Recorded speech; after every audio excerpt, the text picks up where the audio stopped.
goes, the house as good as gone, even as it stood. I had been writing on deadline, with a newspaper column due come morning. As my neighbor's home boiled into ash, the clickety-click musings I'd been stitching together evaporated to irrelevance in a flash. Over the course of my years, I've deployed hundreds of thousands of words, primarily in pursuit of next month's house payment. I draw from my heart, but my eye is always on the mortgage. As a writer, I can neither claim nor hold the intellectual high ground. Having closely observed great writers and great fires, I know. My keystrokes are short-lived sparks sent flittering into the void, my books a match struck in a monsoon. When I leave this life, my most meaningful acts will have been performed not at the writing desk, but at the behest of a volunteer fire department pager.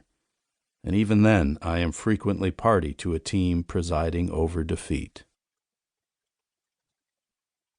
Montaigne once wrote, "Good God, my lady, how I would hate the reputation of being clever at writing, but stupid and useless at everything else."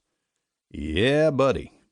Every time my old snowplow truck won't start, I lift the hood, understand nothing, and long for some fourth dimension where it is possible to replace a bad starter with a nifty simile.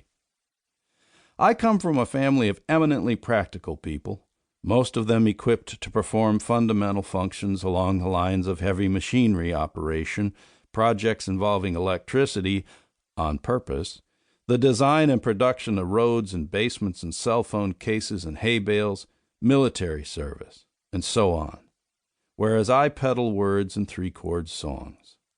When blue collar is your background, you never lose the idea that unless you can stack it or stack with it, it doesn't count. A stack of books? Dubious. Michel de Montaigne once cast Words and Language as a merchandise so vulgar and vile that the more a man has, the less he is probably worth. And yet he spent the last 22 years of his life cranking out reams of that very merchandise. Thank goodness. Based on our backgrounds, I wouldn't expect to find much in common with Michel de Montaigne. He is permanently deceased in France. I am temporarily alive in Wisconsin. He was a nobleman, born to nobility. I was born to a paper mill worker and a nurse.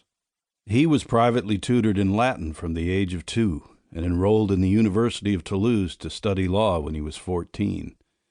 I matriculated as a barn-booted bumpkin who still marks a second-place finish in the 6th grade spelling bee as an intellectual pinnacle. He served with the military, held several high-level government positions, roamed around Europe, and hung out with the Pope. I am on the volunteer fire department, had a brief run on the student council, went hitchhiking in 1989, and once said hello to Merle Haggard. And here's where the trail really splits. At the age of 38, Montaigne retired to the family estate, desiring, as he put it, to spend the rest of his days in the bosom of the learned virgins. Gosh, I wish I'd have thought of that. From then until he kicked the bucket, Montaigne composed essays while ensconced in a castle tower overlooking his vineyards. I typed that sentence while ensconced in a room above the garage overlooking a defunct pig pen.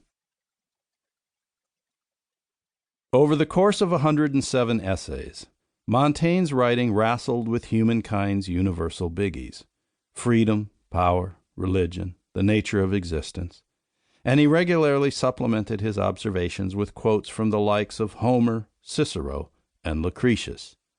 But he also left us with his introspections on drunkenness, radishes, hairstyles, impotence, aromatherapy, politics, and kinky sex. In the words of Terence Cave, author of How to Read Montaigne, Montaigne wrote with no evident center of gravity. I know the feeling. But this does not excuse me from searching for that center.